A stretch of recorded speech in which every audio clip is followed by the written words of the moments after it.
Hello and aloha. I am Vice Admiral John Wade, Commander of the U.S. Navy's 3rd Fleet, based in San Diego, California. Thank you for coming today, and it's for those in the Hawaii media, it's great to be back here. I've spent the last 4 years here, and it's great to be back home. So the United States Pacific Fleet Commander, Admiral Kaler, directed me to lead the Rim of the Pacific RIMPAC exercise that will take place in and around the Hawaiian Op area and on the island of Oahu starting today through early August. I am absolutely honored to lead this important exercise. I'm here with the senior leadership of the exercise, my Deputy Commander, Commodore Alberto Guerrero from the Chilean Navy, my Vice Commander, Rear Admiral Kazushi Yukuda from the Japanese Maritime Self-Defense Force, the Maritime Component Commander, Commodore Christian Monahan from the Royal Canadian Navy, and then representing the Air Component Commander, Group Captain Morris from the Royal Australian Air Force. I will provide an overview of the exercise, and I'll also lay out my priorities, and then we'll all be happy to answer your questions. So the Rim of the Pacific exercise, otherwise known as RIMPAC, was established in 1971, and it's grown over the years here to be the world's largest and premier joint and combined maritime training opportunity. Conducted every 2 years, the exercise purpose is to build relationships, to enhance interoperability and proficiency, and ultimately contribute to the peace and stability in the vitally important Indo-Pacific region.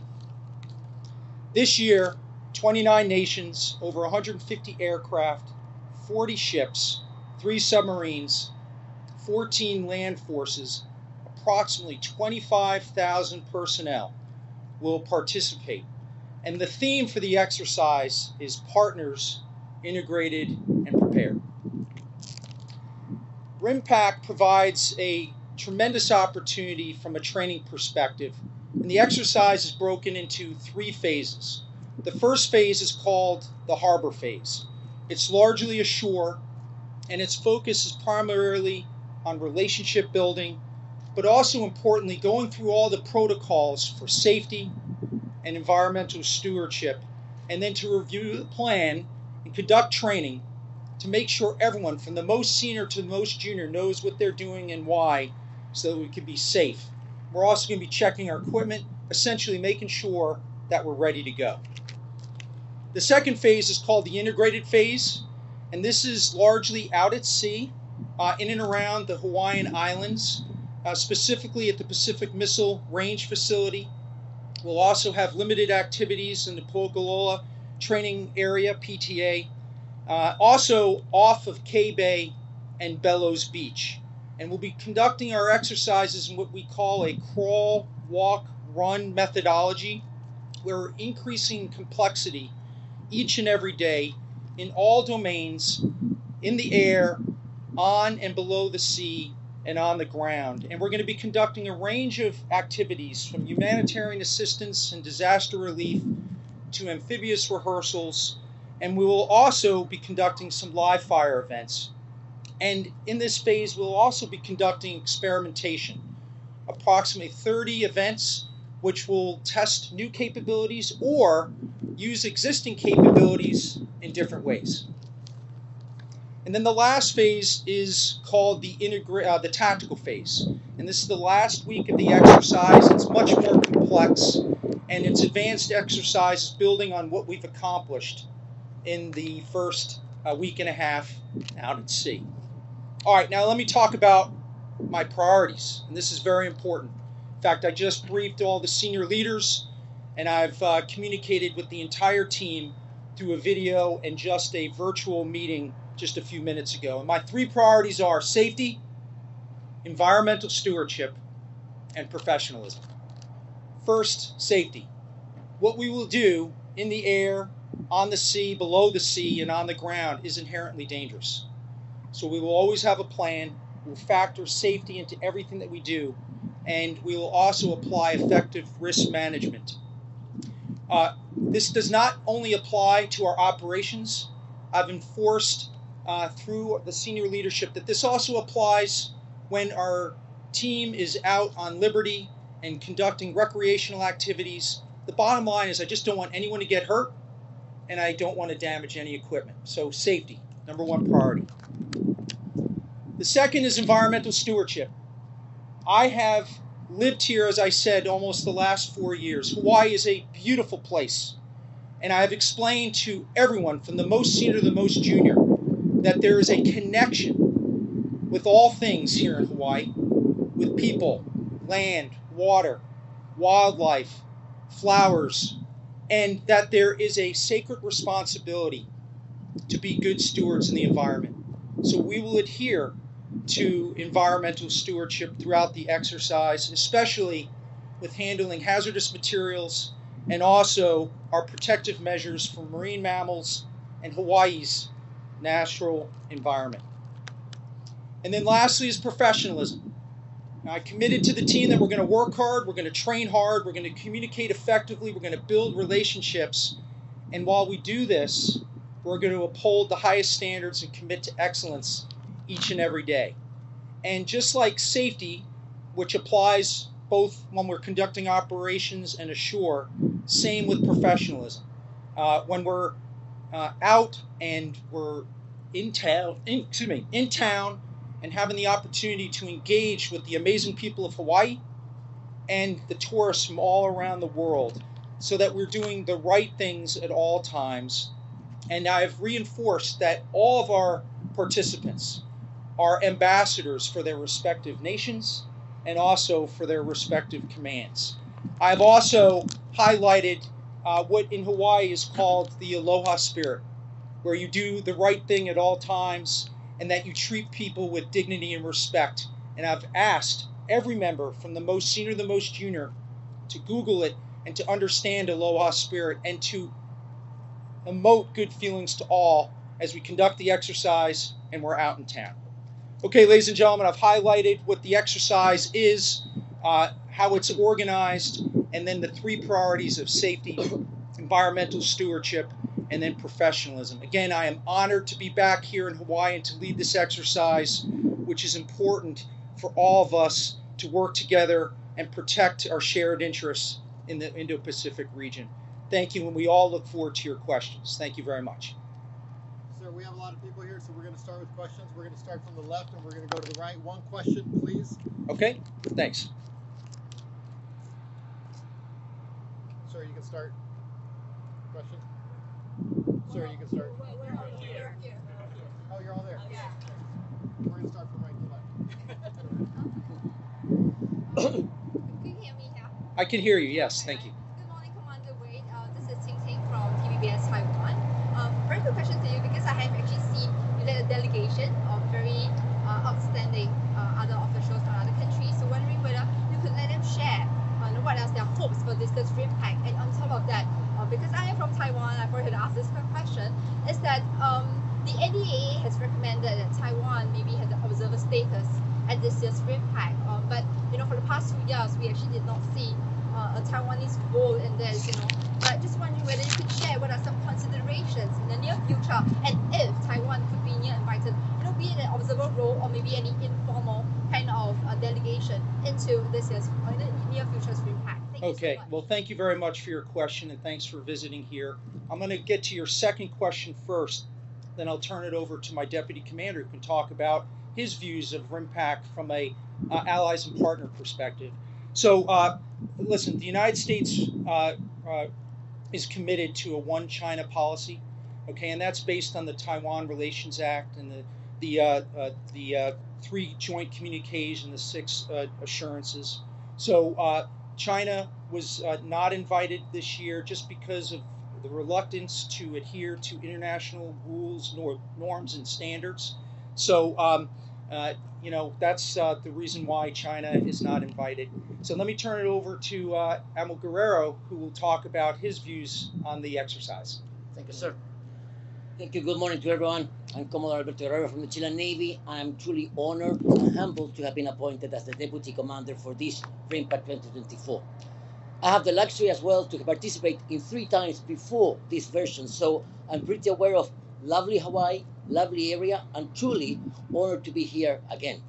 So as a partner nation, I think that RIMPAC and the Hawaiian community provides a unique opportunity to strengthen our international partnership and commitment to a free, open Indo-Pacific in the future, and we are always very honored and actually eager to participate and work together.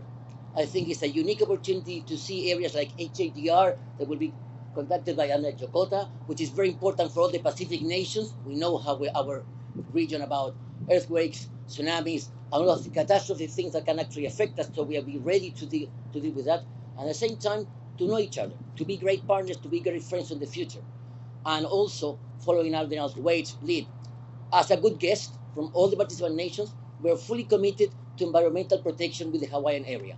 We are going to oblige and follow the US and Hawaiian state regulations and law, and put all our efforts to our junior sailors to be part of this great environment and to protect this fantastic and unique region of the world. Thank you. Thank you so much. Thank you. Good morning, everyone. My name is Teresa Tan from EBC News Taiwan. And good morning, Vice Admiral Wade. My question is, there was a joint exercise between Taiwan and U.S. military this April, and it's called the Call for Unplanned Encounter Exercise.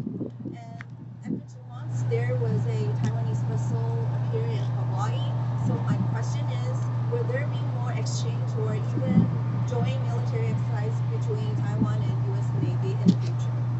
So that's a great question, and I honestly don't know the answer. I am the commander of RIMPAC, and my role here is to execute this mission safely and effectively.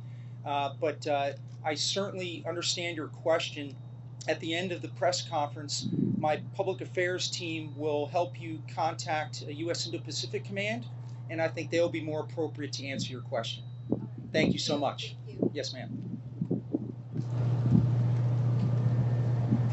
Hello everyone, I'm STB Yao Shisha from Taiwan. And as many specialists mentioned that RIMPAC has been mainly focused on China. And recently there are another potential threat in the Indo-Pacific area such as Russia and North Korea. And will RIMPAC during this exercise will deal with this kind of issues? Thank you. Okay, well, thank you very much for your question. Honestly, RIMPAC does not single out a particular nation or send messages to anybody. We're really focused on enduring maritime force capabilities to ensure peace and prosperity in the vital Indo-Pacific region, and through partnership, as I explained in my opening comments, and through the relationships that Admiral Guerrero just highlighted, is that we get stronger so that we can respond to natural disasters or defense of aggression in such a manner, but we are not singling out any nation or any country whatsoever. So thank you.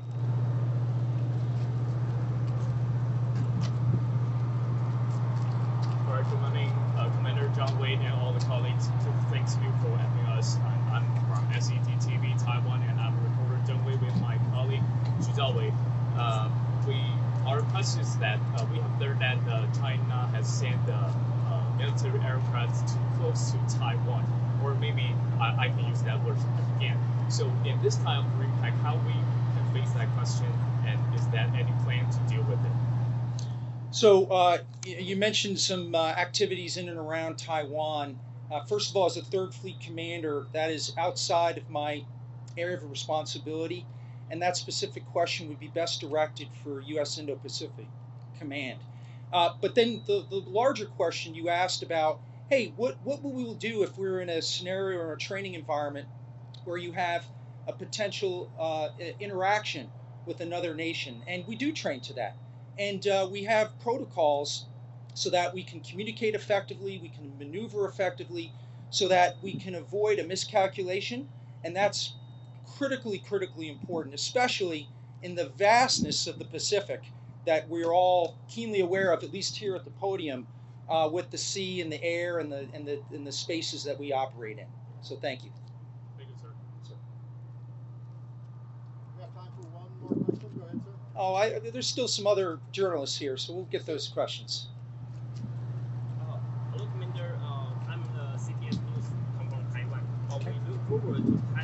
invited to participate in RIMPAC next time. But however, without military exercise between the U.S. and Taiwan, how will the U.S. assist in the work Taiwan strength? I'm so sorry. There was background noise. Would you mind just repeating the question so I get it right? I think without military exercise cooperation experience between the U.S. and Taiwan, how will the U.S. assist in the event of a war in Taiwan Strait? Yeah, that's speculative right now and not the purview of this exercise, the Rim of the Pacific or RIMPAC. Again, the 29 participating nations will be operating together in all domains, again, focused on peace and stability in the vital Indo-Pacific region. So thank you. Hello, Mr. Investments of business from Taiwan. Want to export us what defense mechanism does the United States want this harmony should strengthen? I'm so sorry, I couldn't hear your question. What defense mechanism does the United States Taiwanese army should strengthen? Okay, so that is beyond the purview of the RIMPAC exercise. Okay, again, our focus here is on conducting exercises, increasing complexity regarding maritime security to include humanitarian assistance and disaster relief. That question is really more appropriate for U.S. Indo-Pacific Command, who has more of an operational role in the Western Pacific. Thank you. Okay, let's start moving our way here to some other questions. Kevin, thank you. Welcome back, Admiral. Thank you, Kevin. Well, I'm going to be here all month, so hopefully I'll get to talk to you about things that don't involve fuel, but today I'm going to ask you about fuel. Okay. In terms of this exercise kind of going forward, how has that been a concern to make sure that we have enough assets and enough fuel to keep this exercise going, both at shore and at sea, and what are you doing to make sure that that's being done safely and environmentally responsibly? Yeah, so thank you for the question. Look, we cannot conduct our exercises without the fuel to allow us to maneuver and to get from one place to another. So that deals with sustainment, but not only with fuel, we've got food and water, and so we're going to be rehearsing that across the full spectrum of our exercises.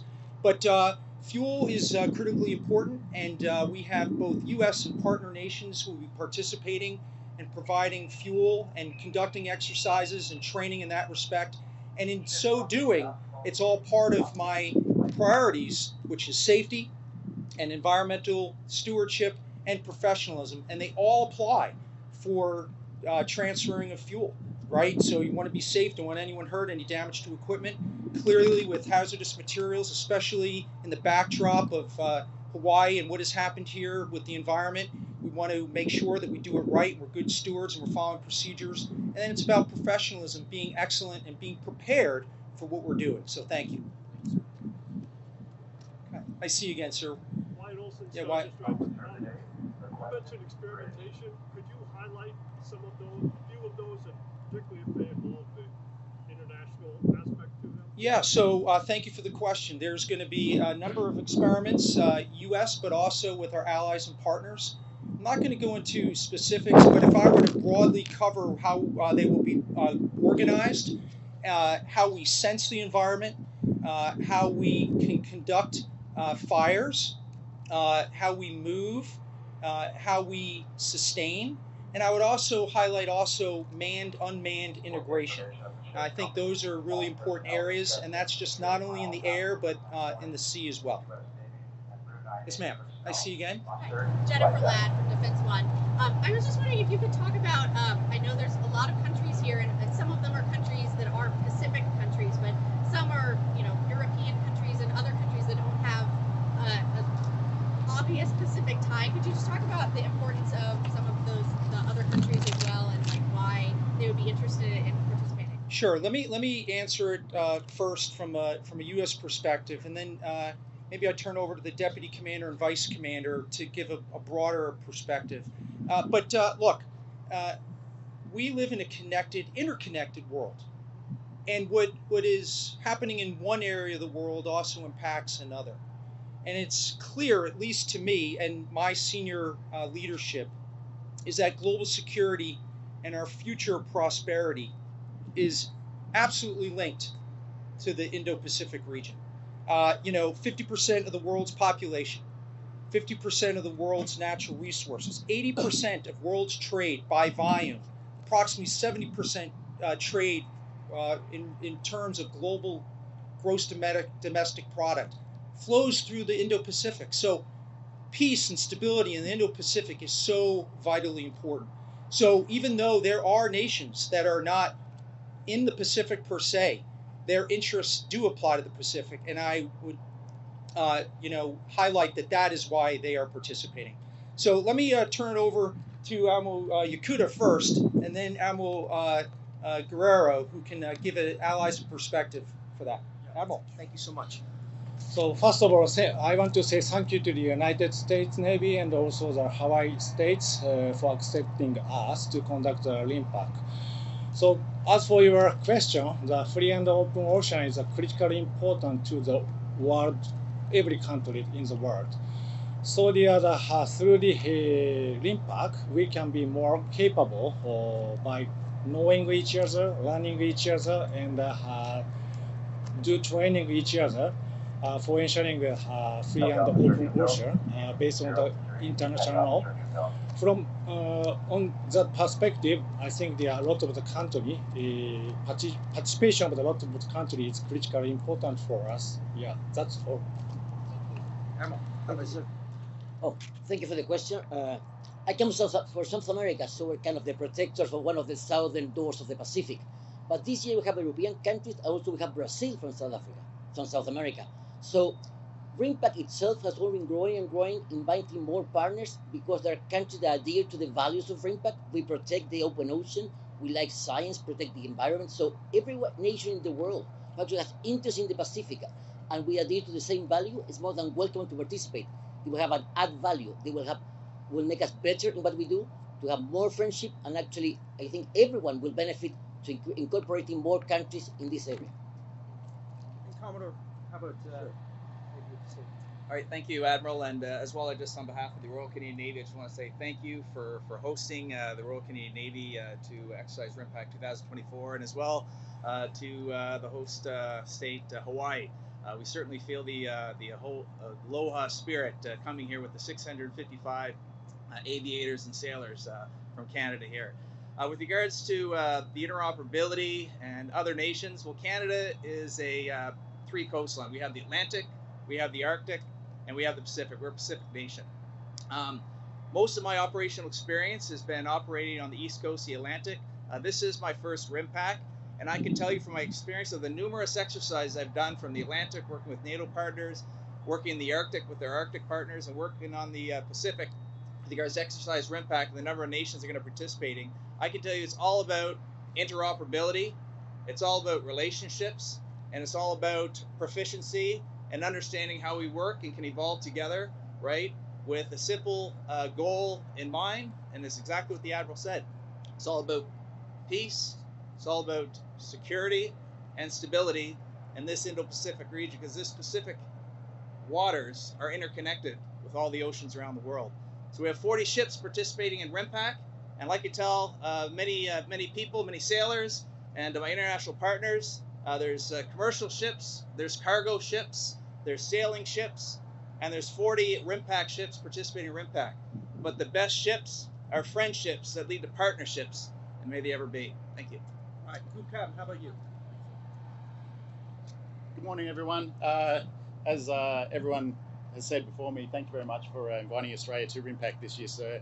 It's really exciting for us to be here. We're actually, one of our ships, HMAS Sydney, will be here participating in the exercise. And also one of our P8 Alpha Poseidon maritime surveillance aircraft will also be participating in the exercise. Both arrive this week in Hawaii. It's really exciting for Australia, the 29th RIMPAC that has happened. And we've actually been involved in 28 of those over the years. So the cooperation, coordination with all our partners throughout the exercise is very important, and it just shows the bonds that we have with everyone throughout this exercise and throughout the Indo-Pacific. So we're very happy to be here. Thank you. Thank you. Okay, yes, ma'am. Good morning, Admiral. Good morning. You mentioned wanting to uphold the environmental stewardship of our state. Can you address the protests that have been going on and the other concerns brought forth by the Native Hawaiians? Mm-hmm. So, for those of you who don't know, I mentioned that I was here for the last almost 4 years. My last mission was Joint Task Force Red Hill, which was formed and created to defuel the Red Hill facility because of a tragic incident that took place in 2021. In executing that mission, I, did a lot of self-study, learning about Hawaii, the cultural traditions. I highlighted here in my opening comments the interconnectedness with people, land, and water, the environment. It's very important that we have an understanding of all that as a context. To your specific question, I respect the views of all that are concerned about the environment, okay? And I'm applying aloha spirit to respect all, even the critics, and it's a fair criticism. And that is why I've made environmental stewardship one of my priorities here, so that we conduct safe training, but do it in a respectful manner for natural environment, marine mammals, okay? And it's just absolutely critical. And so anyway, we respect the views of others. It's guaranteed for U.S. in the Constitution. The Constitution, by the way, which I swear an allegiance and an oath to. So it's all important part of discourse with the public that allows us to share and understand each other's concerns. So thank you. Yes, ma'am.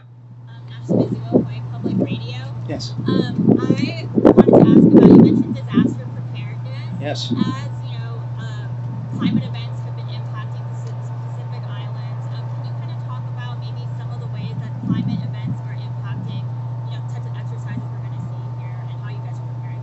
So let me answer it a big picture, and then let me turn it over to the Admiral, who's going to be leading the effort in the disaster relief exercise. Look, there is no doubt that we are seeing impacts here with natural disasters globally. And so I don't think that there's a question that there will be other natural disasters in the Indo-Pacific region. So a big part of RIMPAC is to work together collectively as a team to understand what the potential impacts are and how we can help to save lives. And that's critically important. For this RIMPAC, and I'll turn it over to the Admiral, this is very unique because we're going to have a complex scenario where we would pretending that we're providing support to a foreign nation, but at the same time we're going to be working with the Hawaii Emergency Management Team, HAIMA, okay, so that we have better interagency coordination if we had a disaster here in Hawaii. And I think that's critical for communications, relationships. You don't want to be in the middle of a crisis and start looking at people that you've never worked with. So we're going to be working that. And the other thing that we've added to RIMPAC is urban search and rescue, okay, which is an important, I think, as I look and scan the audience from an international standpoint, I think that has grown in importance. So in order to practice that and be proficient, we're going to exercise. So let me turn over to the Admiral, who can go into more specifics to your important questions. So thank you. So as you know, not only Japan, but also like Chile or another country have a lot of the disaster, and sometimes the disaster affect to the stability or peace in that kind of the region. And also Japan has a unique experience. For example, we had a big tsunami and a nuclear disaster, right? So that we have a lot of the knowledge and the experience. So through this RIMPAC, we want to share our knowledge and the techniques, procedure to other country by conducting the HADR exercise. That's all. Thank you. Okay, we have time for about 2 or 3 more questions. Yes. J-Matt with Zuma Press, and I'm wondering if you can or are willing to comment on this morning's news about a potential ongoing fuel plume at one of the fueling piers here, dating back perhaps to the 1980s. That was broken in this morning's feed. So I have not seen that article, and it's beyond the purview of the specifics of the exercise. However, you bring up a very valid concern, and that's why I've got environmental stewardship as one of my priorities, and I specifically highlighted the importance of handling hazardous material. I would argue that fuel is part of that. And so I'm sure that the base and whoever is responsible in answering those questions will do that. My public affairs team can help you talk with Navy Region. I think is more appropriate to answer that question. But thank you. Yes, sir. Oh, sir, I am Chu Jianfang, come from Taiwan BTS. My question is the RIMPAC exercise will sink the USS Tarawa. It's not to prevent China invade. Could you explain the purpose? Yeah, we are going to conduct a live fire event. We will conduct a SYNC-X with the ex-USS Tarawa. It is an opportunity. It's a large vessel, as you know, and it's giving us an opportunity to conduct multiple serials or multiple events with multiple weapons. And so it gives us an opportunity to have a Hulk that will last for hopefully a long amount of time, so we can get all of our drills through and successfully executed. So thank you. All right, 2 more questions. Yes, sir. Good morning, Commander. This is Lin Shenjie from Taiwan Television. My question is, in nature, we all see China convince other countries, and is RIMPAC trying to stop China from doing that? Thank you. Yeah, like I said before, the RIMPAC exercise is really focused on relationships and ensuring peace and stability in the vital Indo-Pacific region. We are not singling out any particular country or what they do. Again, we are really focused on maritime security, which is a shared interest for all participating nations. Okay, one last question, please. Yes, sir. You can see so many Taiwanese in Southern today here, and we are concerned of the Taiwan Strait security. So can you explain how would RIMPAC help enhance the security of regional, especially Taiwan Strait? Yeah, again, the Taiwan Strait is in the Western Pacific, and it's beyond my area of responsibility. And like the answer to the question here, we are not focused on any particular nation, whether it be China or Taiwan in your question. Again, we're all shared interest here in being ready and capable to respond to natural disasters and to prevent aggression. And then if there is aggression, then to counter that based on national policies and whatever they would want to do. Again, working together because we want peace and stability, so important with the vital Indo-Pacific region. Thank you. Okay, thank you all so very much. I really appreciate your time. Thanks for what you do to communicate not only with the people of Hawaii, but our international community. It's critically important to have transparent dialogue like this. Thank you so much.